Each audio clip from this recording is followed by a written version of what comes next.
Invite you to turn in your Bible to the book of 1 Peter. 1 Peter. I appreciate the lessons that we've sung together tonight. They've been very helpful to me. I certainly appreciate the good reading that we had despite misguided interruptions.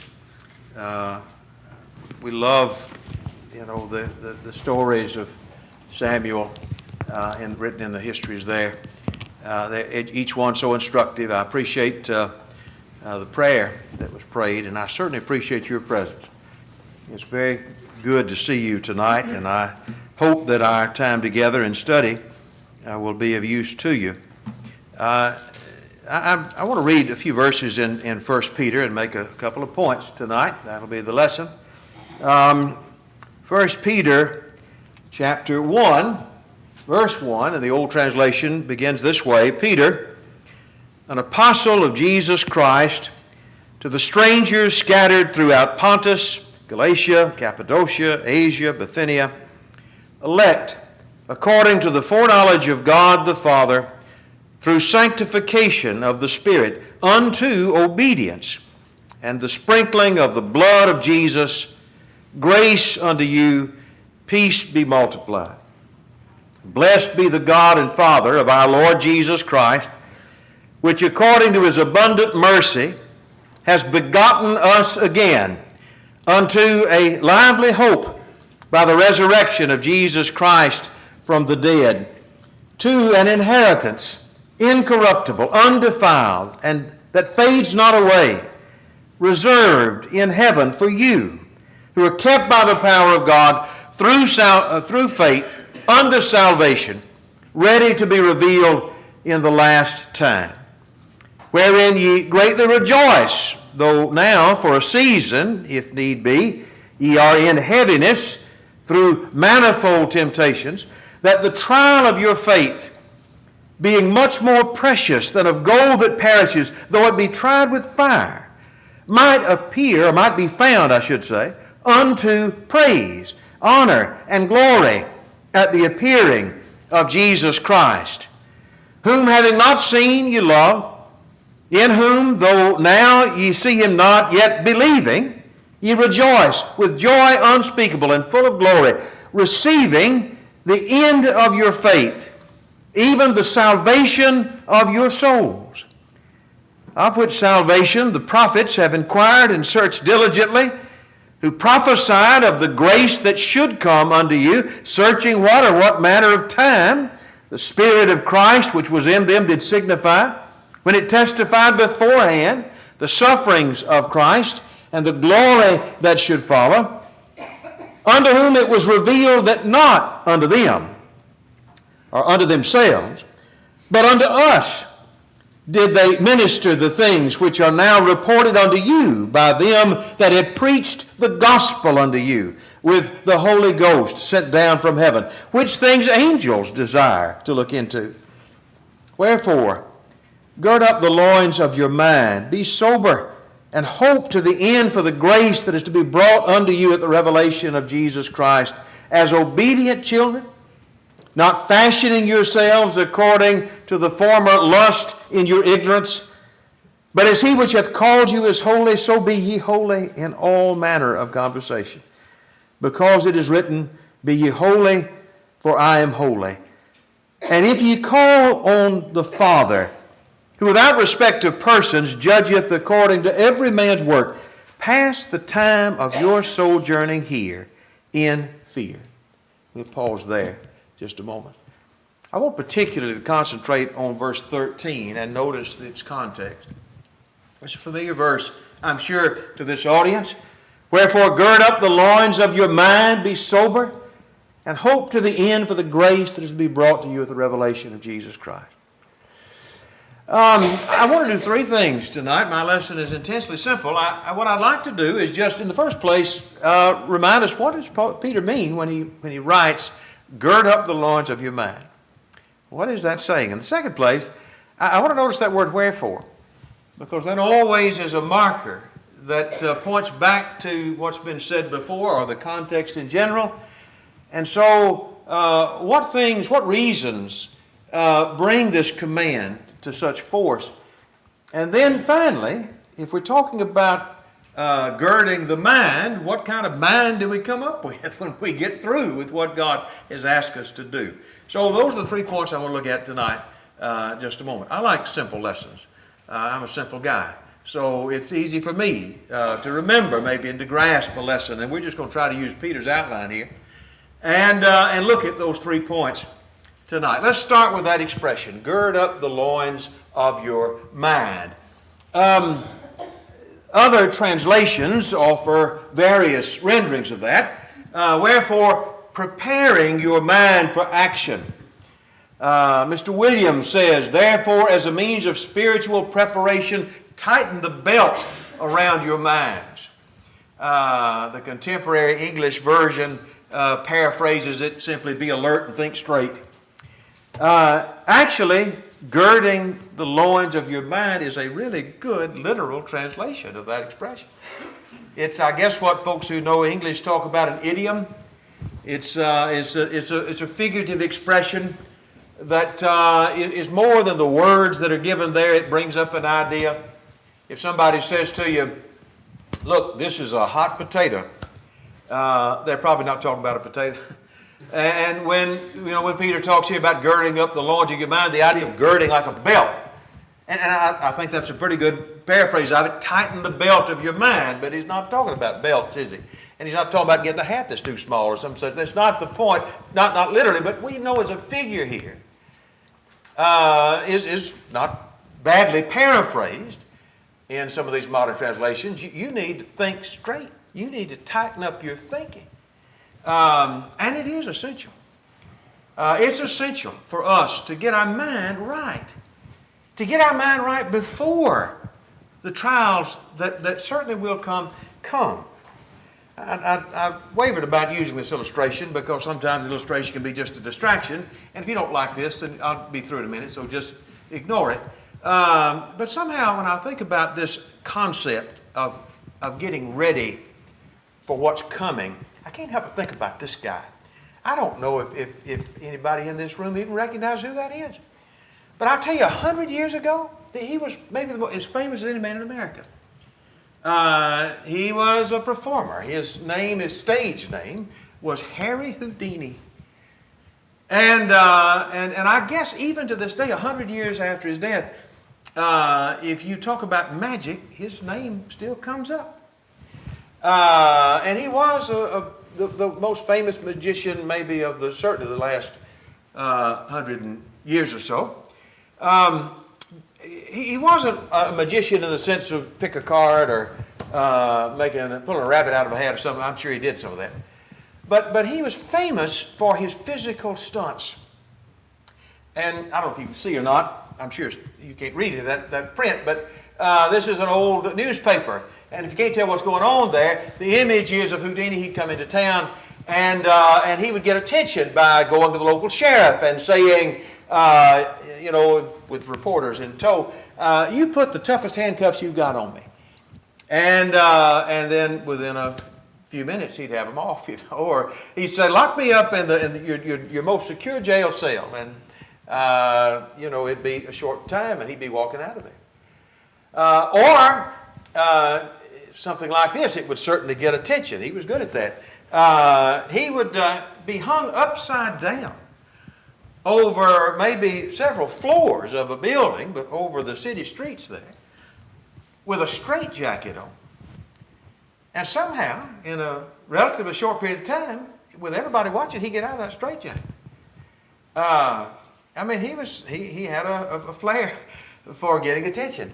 As one fellow said, what some folks won't do to keep them working for a living, But anyway, you know how he died? You may know the story, I don't know. You'd think, well, he probably fell from that height. Didn't know that wasn't how he died. Another thing he would do is he'd have these theaters packed full of people to come see him. And he'd pick out the biggest, baddest looking guy in the audience. He'd say, I want you to come up here. And the guy'd come up there. And he said, now what I want you to do is I want you to hit me in the stomach as hard as you can. And so the guy would. Houdini would sort of brace himself, and the guy would punch him, and you'd think it'd knock him into next week, and he would just laugh it off and finish the rest of the show, and the guy would go home and never be able to live it down because Houdini was about that high, you know. Anyway, I tell you what happened. He was in, I think he was somewhere in Michigan, maybe Detroit, and he was walking through a crowd, and somebody, without any warning, shouted his name and hit him as hard as he could and stopped. And Houdini just folded in pain. Of course, he was a hard head. He wouldn't go to the hospital or anything like that. But actually what happened was a couple of days later, he has 104 fever. And they rush him to the hospital. And I think it might have been his appendix that was ruptured by this blow. And poison all over his body. He died. He died as a result, really, of a blow that he had taken hundreds of times. What was the difference? Well, he wasn't ready for it. Same blow, same action. But because he wasn't ready, it wound up being fatal, really. What's the point? Well, I hope it's obvious. I think what Peter is saying is, you got to be ready, because you will be attacked by the devil. And he doesn't play fair. And if we're off balance spiritually, 1 Kings 19 is a memorable story, the great prophet Elijah. And we've read many times about Elijah's, maybe the greatest success, the highest high he ever had. This is following, God's so fed up with Israel that he sends Elijah to tell King Ahab, says, look, it's not going to rain again until I say so. And he runs off 3 years, and there's no rain. It's just awful, and everybody's affected. And then God says, that's enough. Go find the king. And so he goes and he finds the king. And he tells the king, now you bring these prophets of Baal you're so enamored with. By the way, I don't know if Ahab was as enamored with them as his wife was, Jezebel. So, but he's just as blameworthy. Anyway, so the story goes, as you remember, they meet there on Mount Carmel, and Elijah says, here are these hundreds of prophets of Baal, and just me standing for the Lord. Tell you what we're going to do. We're going to put 2 animals on an altar and let the God that answers by fire be God. Let's just see.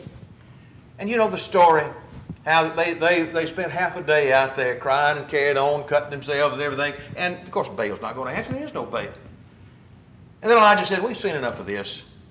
And so he has the water dumped on, drenching the sacrifice. And in fact, he has a trench dug so he can catch all the water. And then he prays the prayer, and God answers by fire. And it consumes not only the sacrifice, but the altar, the stones. And it's just an electric moment, literally. And that's when he says, don't let one of these rascal prophets escape. Take them down to the brook and kills them. And you'd think, well, that's the last of Baal worship. And then he tells the king that God's going to send the rain. And so he goes and he looks for the cloud, and finally the little cloud comes. And before he can get back to some safe space, you know, the roads are so muddy. This rain finally comes. It's a glorious moment, the highest high. And then chapter 19, and Jezebel sends him word and says, you're going to be as dead as any prophet I've got by tomorrow about this time. You remember what happened? Next thing you know, he's taken off for the wilderness. And he's sitting under a juniper tree and he says, Lord, I take my life. And isn't that a strange thing? You know that Elijah was ready for all those years, months and months and months and months of drought and all the hardships that he had to undergo. And then he was ready to face the king, and he was ready to face the prophets of Baal. And on the heels of that high, Jezebel was able to chase him off with just a threat. You don't have to believe this part. This is just my opinion. I think that there are some people on the earth, human beings, who are so sold out to Satan that they practically are Satan. I don't mean literally. I know Satan is a different being. He's not a human being. But I tell you, there's some humans that have sold themselves so much to Satan and his thinking that in practical terms there's not a great deal of difference. Power. And Jezebel was surely, if that was ever true about anybody, it was Jezebel. And so Jezebel, who was a devil herself in that sense, knew when to hit the prophet when he was weakest. And at this time, he was weakest on the heels of his greatest victory. That ever happened to you? Oh, I've never been a boxing fan. But, in what little I've watched it, it may just look like two guys slugging it out, and maybe it is in some cases. But people who are really good at that sport, they're dodging and ducking around. What are they doing? I'll tell you what they're doing. They're looking for an opening. They're waiting for you to make a mistake. Just get a little bit off balance. That's all you got to be. Just lower that hand just a little bit. Next thing you know, you'll be waking up in some other room somewhere. And that's the devil. He's just looking for that opening. And maybe that opening comes when you are just psyched up in this great high, this great victory. Look at this. It is wonderful. It is wonderful. But don't let your guard down. Don't forget to keep your mind tight. I tell you, Peter knew about that, didn't he? The story in Matthew 26 comes a little bit closer to home. It's a different circumstance in the sense that this is not off of a great high. It's really off of a great low. Jesus has told them that one of you shall betray me. This is my body. This is my blood. Peter, you're going to deny that you know me? And then they go out into the night, and here Jesus is sorrowful even to the point of death, he said. And so he takes three special disciples, Peter, James, and John, to go with him. And they go a little bit apart from the other disciples. Watch with me. Pray with me. And Jesus prays that prayer. And you know what the disciples do? These three. They sleep. Sleeping for sorrow. Sleeping for whatever. Here they are asleep. And the Lord has to come wake them up. And he goes away the second time and prays and comes back and they're sleeping again. And the third time, they're sleeping again. And verse 45, I think. We'll start there. He said to them, sleep on now, take your rest. Behold, the hour is at hand. The Son of Man is betrayed into the hands of sinners. Rise, let us be going. Behold, he that is at hand that doth betray me. Can't you imagine they would have been embarrassed if that? The first time Jesus scolded them. Simon, you going to die with me? You can't watch with me? And then, when they wake up and they realize what's going on, here is the betrayer coming. Verse 47, while he yet spake, lo, Judas, one of the 12, came, and with him a great multitude of swords and staves from the chief priests and the elders of the people. Of course it's Judas. How could they not see that? They didn't. They did not see it. When he left that night, earlier that night, they thought he was going to buy supplies for the poor. They did not see it coming. Have you ever been in that situation? I tell you, I wish I could say no, but I have been there. I could say, how naive could I be? And so Judas comes, hail, master, and kisses him. And then they're going to lay hands on Jesus and take him off. And Peter said, oh, no, you're not. One of them, Matthew says, we find out from the other accounts it was Peter. One of them, which were with Jesus, stretched out his hand and drew his sword and struck a servant of the high priest and smote off his ear. And as we've said many times, he wasn't aiming for his ear. But Jesus said to him, put up your sword. Put up your sword into his place. For all they that take the sword shall perish with the sword. Thinkest thou that I cannot now pray to my Father, and he will presently give me more than 12 legions of angels? And how would the scripture be fulfilled that it must be? Peter, you've let me down again. You don't know what spirit you're of. You don't have any confidence in me. You haven't heard what I've said? I mean, it would have been the lowest low. And of course, he ran off into the night. And before long would betray Jesus, or I should say deny Jesus, 3 times that he even knew him in the presence of his enemies. Peter was a strong man. I mean no disrespect, but once the devil got him off balance, he went down quick, didn't he? Thank God he came back. When thou art converted, go and strengthen your brethren. But I use this to say, when Peter writes here about getting your mind right, because the blow can come when you don't expect it, he knew what he was talking about, didn't he? He spoke by inspiration. He spoke also as a man who had been there. You know who else had been there? The Lord had been there. And as always, you know, if we're trying to learn how to live the Lord's example, is so important. Because, you know, the devil caught Peter off balance. He tried to catch the Lord off balance. He never could. He tried from the very start. Matthew chapter 4. I would call a man who had been without food for 40 days off balance, or at least potentially so. But when the blow came, Jesus absorbed it, repelled it. How? He said, "It is written." His mind was on the will of God. He knew the will of God. And at the very end, in that passage, that occasion we were just referring to in Matthew 26, when Jesus was sorrowful to the point of death, what did he do? He called for his fellows to pray with him, but his prayer was, "Father, if it be your will, let this cup pass from me. Nevertheless, not my will, but your will be done." Jesus certainly was tempted and tested, as we all are.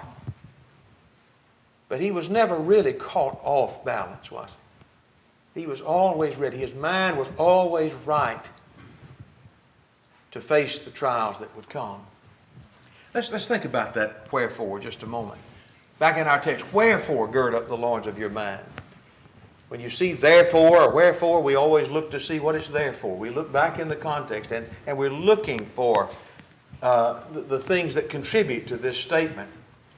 And there certainly is urgency in Peter's words. And I think they're tied to 2 things, it seems to me. There may be others we could add, but Peter seems to include 2 things. One of them, obviously, is the trials that they were facing. I'm turning back to 1 Peter chapter 1. I'm looking a little bit earlier. We read there from verses 6 and 7. "Ye greatly rejoice, though now for a season, if need be, ye are in heaviness," the old translation says. Heaviness. Heaviness is the word for grief in the verb form. You know, there's grief, a noun, and then there's grieving. And maybe your translation reflects that. You are in grieving. You're in a heavy sorrow through manifold, various temptations and trials. Again, the devil does not play fair.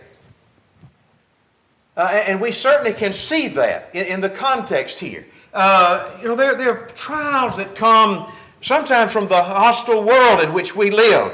We are strangers in a strange land. That's the way he began addressing these people. And in 1 Peter chapter 4 and in verse 1, "For as much then as Christ hath suffered for us in the flesh," notice, "arm yourselves likewise with the same mind." Isn't that what we're talking about here? Isn't that the same thing said in other words? I think one translation reads, "Strengthen yourself with the same way of thinking." It's important how you think. It's important to get your mind right. Arm yourselves with the same mind that Christ had. "For he that has suffered in the flesh hath ceased from sin, that he no longer should live the rest of his time in the flesh to the lust of men, but to the will of God." Notice, "For the time past of our life may suffice us to have wrought the will of the Gentile." We've wasted enough time in rebellion to God. Shame on us. Never again. Never again. When we walked in, and then he goes through a list here, lasciviousness, lusts, excess of wine, revelings, banquetings, abominable idolatries. Those all deserve time and attention. But it's that worldly living and behavior, given to lust, given to drunkenness, given to various stages of intoxication, and drinking parties where such things are found. We've wasted enough of our life in that. And he said in verse 4 that the people we used to run with in that wickedness think it's strange that you no longer run with them. In the same, the old translation reads, excess of riot. The word riot there is the word asotia, which you say, so what? Maybe, I don't know, maybe that's a little familiar. Soteria is the word for salvation.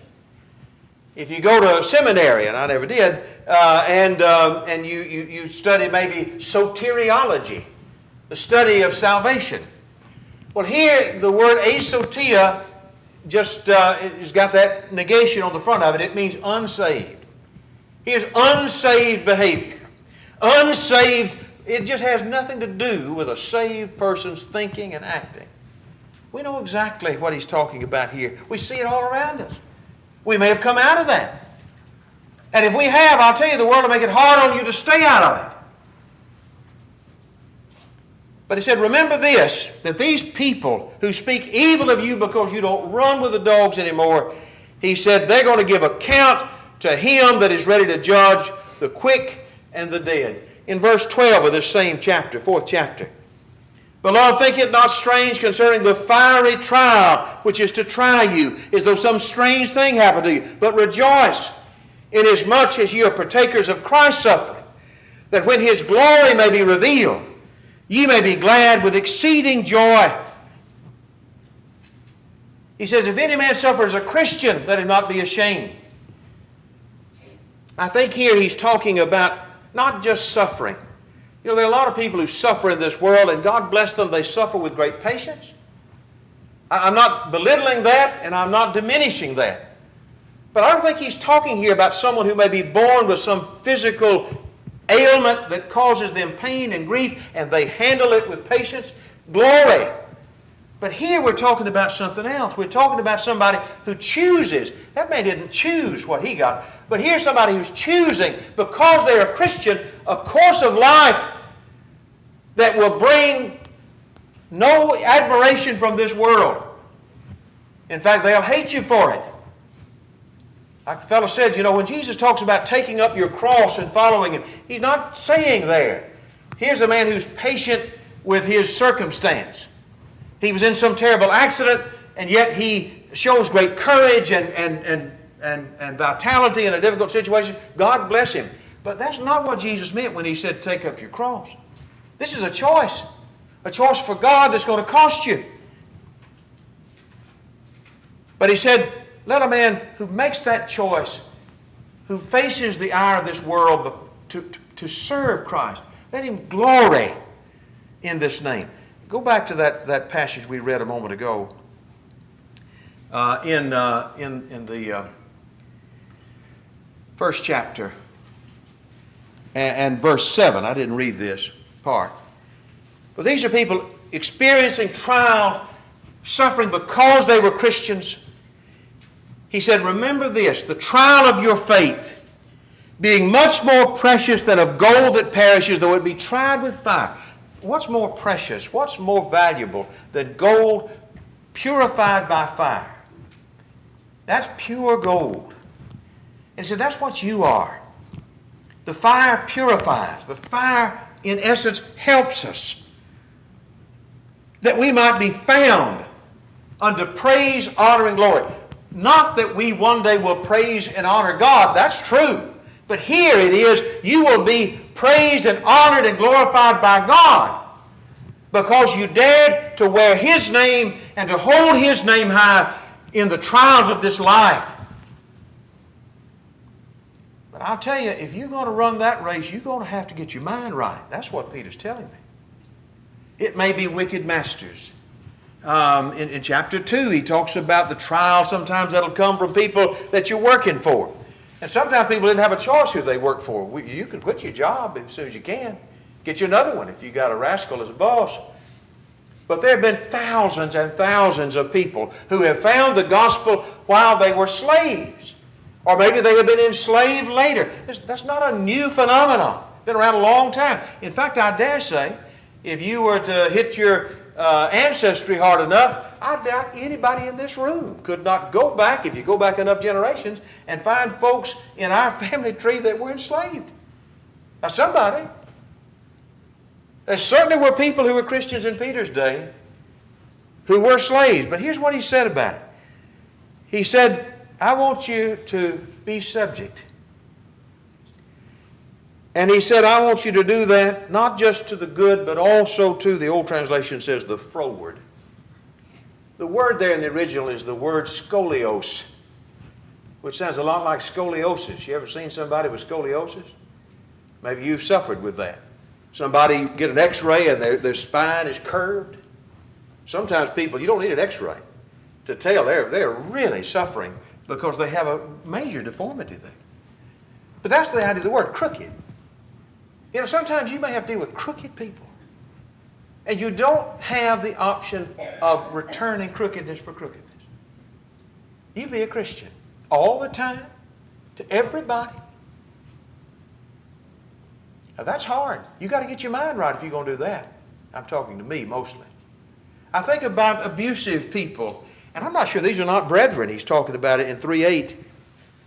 When he says, I want you to have compassion one of another, love as brethren. Philadelphia. Be pitiful, full of pity. Be courteous, the old translation says there. Have a friendly, loving mind, literally. Not rendering evil for evil. Doesn't that seem to you that he's talking there about in your relationship with some that are going to be claimed to be brethren? You may get evil instead of good. Don't return evil for evil. Or railing. Railing is abusive speech. It's the over in the same opening in my testament here in 2:23, when he was reviled not again, talking about Jesus suffering. He says, not rendering railing for railing. We know what railing is. But contrariwise, blessing, knowing that you are called to inherit a blessing. There may be some close to you, some that you should share the faith with, who may treat you in ways that are just wrong, ungodly. But don't ever get down on that level. I'll tell you, if I'm going to accomplish that, I'm going to need to get my mind right. And while we're in chapter 3, don't you think that even sometimes that comes from one's home? He's writing here, particularly to wives, to be subject to their own husbands, that if any obey not the word. So here's a woman, a Christian, married to someone who's not a child of God. However she got there. And what he said is, I want you to be a Christian, even to that fellow that's not a Christian. And if anything will win him, it may be your life that'll do it. And he goes on to say, look at the example of holy women of old. Look at the example of a woman like Sarah, whose daughter, the old translation in verse 6 reads, whose daughters ye are, as long as you do well and are not afraid with any amazement. We're not overcome by fear. He may not be nice to you, but what he said is, you be a Christian. It takes a strong mind, a determination of will, a preparation. Absolutely every bit as strong or stronger than old Houdini, who's trying to take the blows from the audience. To get your mind right, to be able to suffer as a Christian. I'll tell you another thing that I think in this context that motivates us to this end is the privilege that we enjoy as citizens. We don't have time tonight, but in Luke chapter 2, there's a great story about when Jesus, as a very young child, 40 days old, is brought to Jerusalem, and the sacrifices are made for him, that Simeon and Anna come to see the Christ. And Simeon had been told that he wouldn't die. He's an old man, but he wouldn't die until he saw the Christ. And he was so thankful, and it's a great story there, and Anna as well. But what Peter says in this context is he says, I want you to understand, he doesn't reference those people, but he says, do you understand how many people through the years have waited for, looked to the days that you live in? And I don't think Peter is saying that the people he's writing to have seen Jesus physically, but we live in the kingdom age. We live in days when the Messiah has come. Look back in 1 and verse 8. Talking about Jesus Christ, whom having not seen ye love, in whom now ye see him not, yet believing, ye rejoice with joy unspeakable and full of glory, receiving the end of your faith, even the salvation of your souls, of which salvation the prophets have inquired and searched diligently, who prophesied of the grace that should come unto you, searching what or what manner of time the Spirit of Christ that was in them did signify, when it testified beforehand of the sufferings of Christ. And they knew it wasn't, when the prophets wrote, when Isaiah wrote, when Ezekiel wrote, they knew the Messiah wasn't coming in their day. But they knew he was coming. And there were a lot of things they wondered about, even the angels wondered about. You know, they weren't privy to God's timing. But you know who knows the Messiah? You do. Not in prospect, but in fact. You don't have to meet him physically to know him. And he says, do you understand? Peter writes to them, do you understand how blessed you are? This is a blessing that the angels desired. This is a blessing that so many godly people lived through the years waiting for. And now it's come to you. The Hebrew writer talks about how that all these great heroes of faith have lived and have died, and they have done wonderfully. But he talks about us as being those upon whom the ends of the world have come. And so that ought to motivate us. We are members of the kingdom of God. We've been blessed to live and to see the time of the Messiah, to be born in this age, is a great privilege that motivates us to get our mind right. We'll have to leave the rest of that for another time. But let me, before I close, and I've got just a couple of minutes here, let me say a word about that last point. That is, that what does a right mind look like? We keep talking about get your mind right. I think Peter helps us answer that question. Back in our text in 1 Peter chapter 1, he says here that getting your mind right involves sobriety. Wherefore, gird up the loins of your mind, be sober. That's the first thing he says. Be sober. The word in the original language is nepho. And if you have a Bible dictionary and you go home and look up the word sober and you look up the word nepho, I'll tell you what most of them will tell you is that literally that word means to be free from intoxicants. And then almost all of them will say next, in rapid order, now that doesn't mean that you can't drink. And I always thought that's pretty funny, because I thought that not being drunk was what it meant to be sober. But not exclusively. I agree, it's not just talking about, don't be drunk on chemical. There are other things you can be drunk on, but I've certainly always thought it included that. In fact, I'll tell you the truth, I don't know a better passage to just knock down this whole idea of social drinking is a good idea than all the commands that teach us to be sober. Because I've never have found anybody yet that could tell me God's definition of drunkenness. Is it 0.08 in heaven? How about if it's 0.07? We're in trouble then. But the idea is that we need to be sober-minded. True enough, some of the translations expand on this idea of self-control. They say, keeping a clear head, think straight again. Well, there are different ways. Drunkenness on wine or some other substance, certainly can keep us from thinking straight. Lust can keep us from thinking straight. David could teach us about that, couldn't he? When David fell in lusting for Bathsheba, it didn't matter whether she belonged to him, belonged to somebody else, belonged to his best friend.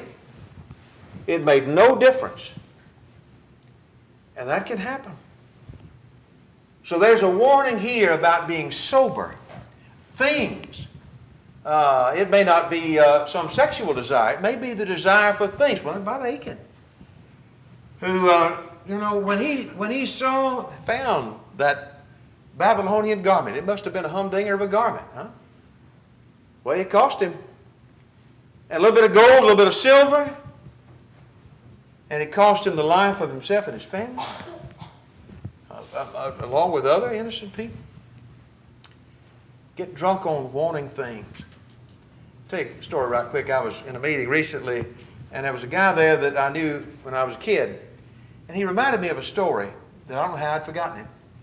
When I first became a Christian, we started going back to church, and I became a Christian. There were two elders where I grew up. They were both very godly men. And not long after I started there, one of the elders got up one Sunday morning and made a public confession. And I can't remember all the details because he was a big hunter. I can't remember if it was birds or rabbits. But somehow the limit was this, and he said, I shot more than my limit. And I knew I shouldn't have done it, but in just the moment I had to have it, and so I did it. And he said, I believe I sinned when I did that. I violated the command of men that God would put me under. And I want to ask you forgiveness for that. That did make an impression on me as a young man. And it can happen to the best kind of people. Things grab a hold of our heart. There are different things that can make us drunk in the moment. And what we've got to do is to have a tight mind that's not going to allow that kind of thinking to take root. A hopeful mind. There's certainly a lot about hope in 1 Peter. It's a great passage, and we've looked at these verses before. Hope to the end. That's what he says there in that same verse. Earlier in the chapter, he had said that we're begotten again to a living hope. This is 1 and verse 3. By the resurrection of Jesus Christ from the dead, to an inheritance, incorruptible, undefiled, that fades not away. What powerful words. An inheritance reserved in heaven for you, personal, who are kept by the power of God through faith unto salvation, ready to be revealed in the last time. And so it was their hope that kept them. Not fruition. We haven't been to heaven yet. There is a glory waiting. And we believe it. As sure as we're here today, we believe that place exists and that there's a place for us reserved in heaven for you.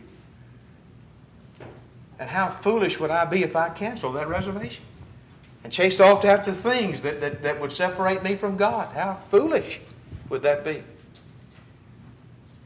One more thing that I'll mention, and that is that I think Peter here is talking about a tight mind as an obedient mind. Verse 14, as obedient children, not fashioning yourselves according to the former lust in your ignorance, but as he which hath called you is holy, so be ye. That's a command, isn't it?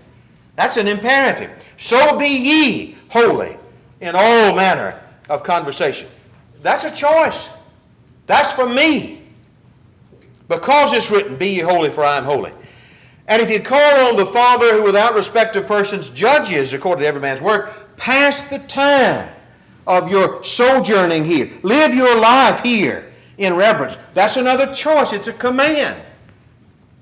If we go back to that passage we read earlier in first chapter, verses 4 and 5, we didn't notice this point in verse 5, but you've read it many times. He talks about that hope for those us, you and I, who are kept by the power of God. Sounds great. God's promise, God's providence. But notice the next expression. Through faith. That's my responsibility. God has done all that need be done. But now, he says, it's up to you to hold on to the faith. That's the obedience he's talking about. Through faith. If you hold on to God, you can't miss. And if your mind is right, you will never let go of a reward too great to measure. How foolish would we be to do that? I'll close with this chart. This is not my quote, but I like it. No right living without right thinking. That's what I think Peter's saying. Can't live right if you don't think right. Never make it. But if we hold to God, and that's really what we've been saying, in other words, isn't it? if we gird up the loins of our mind, if we continue to hold soberly, obediently, thoughtfully, soberly, God will hold our hand and lead us where we want to go. Just don't weaken, don't let down. Let me put it in a very practical way.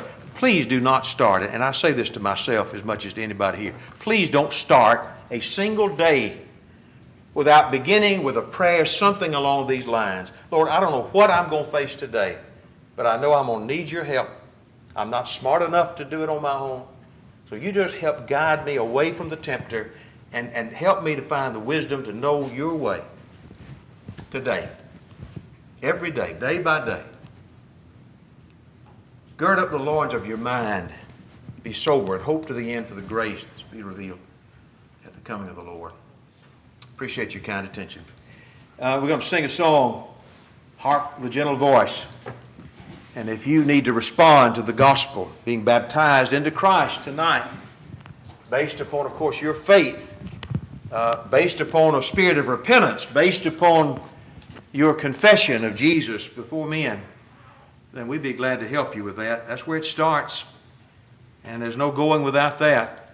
If we've done that, but we're not living with God, walking with Him day by day, got to change today, now. And if we can help you in any way in coming back to God, who longs to receive you, let us help you even now while we stand, while we